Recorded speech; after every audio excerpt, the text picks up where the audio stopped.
Hello বন্ধুরা, কেমন আছো? ঘরের তৈরি রান্নার চ্যানেল থেকে তোমাদের স্বাগতম। আজকে আমি রান্না করব আলু, ডাঁটা আর কার্পু মাছের ঝোল। তোমরা দেখতে থাকো। আমি একদিক দিয়ে ডাঁটা আর আলু সিদ্ধ করে নিচ্ছি, আর এখান দিয়ে মাছটা ভেজে নিচ্ছি। দেখো, মাছটা ভাজছি, লাল লাল করে মাছটা ভাজবো। আর ডাঁটা আর আলু সিদ্ধ করে ওটার সাথে একটু কাঁচা সিমের বিচিও দিয়ে দেবো। রান্নাটা দেখতে থাকি। এবার আমি আলুগুলো একটু সিদ্ধ করে নিয়েছিলাম, এগুলো একটু ভেজে নিচ্ছি, দেখতে থাকবো।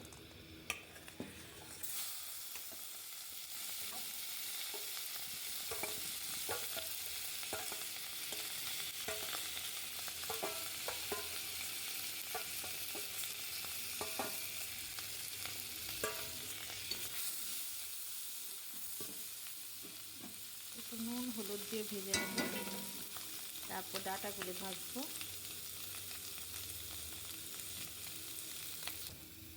ডাঁটাগুলোও একটু ভেজে নিচ্ছি। দেখো, আলু আর সিমের বিচি ভেজে রাখলাম, এবার ডাঁটা ভাজছি। এবার সোমবারটা আরম্ভ করবো।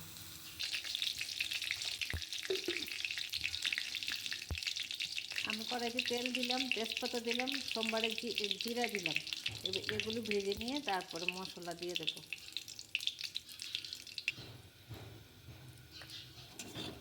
জিরাগুলো একটু ভেজে নিচ্ছি।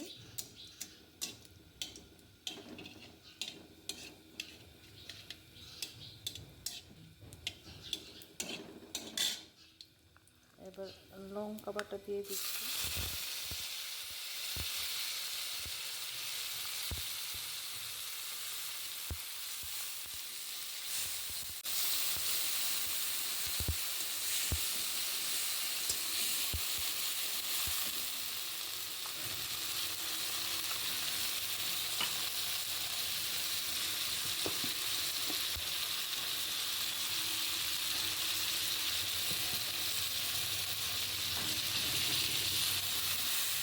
লঙ্কাগুলো কাঁচা গন্ধটা দেবো, যেন একটু ভালো করে কষিয়ে নিচ্ছি।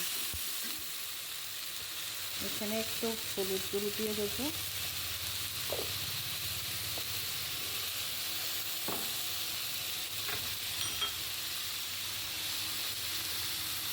এবার জিরা ধনে একসাথে গুঁড়ো করে রেখেছি, এইগুলি দিয়ে দিলাম।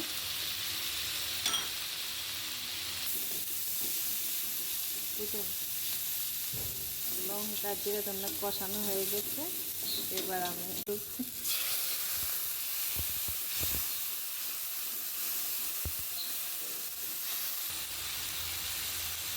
এবার ভাজা ডাঁটা, সিমের বিচি আর আলুটা দিয়ে দিলাম।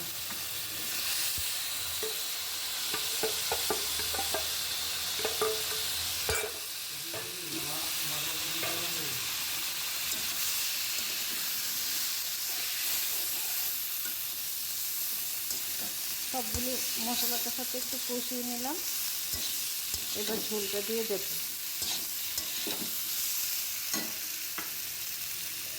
একটু নুনও দিয়ে দিচ্ছি।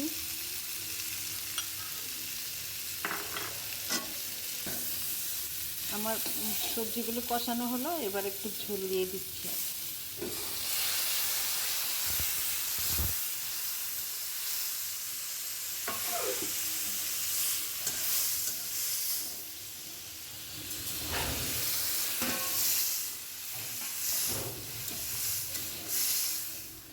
সবজিগুলো সিদ্ধ হয়ে গেলে তারপর মাছটা দিয়ে ধনে পাতা দিয়ে নামিয়ে নেব। তোমরা একটু দেখতে থাকো। তরকারিটা কমপ্লিট হয়ে গেছে, এবার আমি মাছটা দিয়ে একটু সিদ্ধ করে নামিয়ে নেব।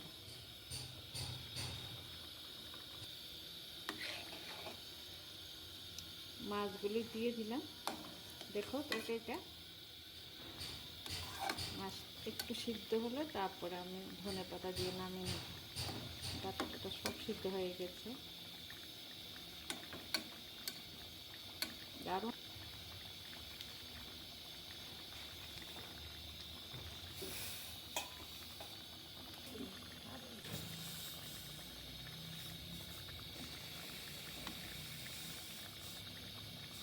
তরকারিটা আমি নামিয়ে নেব। হয়ে গেছে আমার।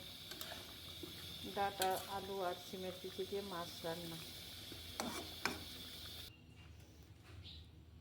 বন্ধুরা, আমার তরকারি কমপ্লিট হয়ে গেছে। তোমাদের কেমন লেগেছে তোমরা একটা লাইক করবে, শেয়ার করবে, সাবস্ক্রাইব করবে, কমেন্ট করবে।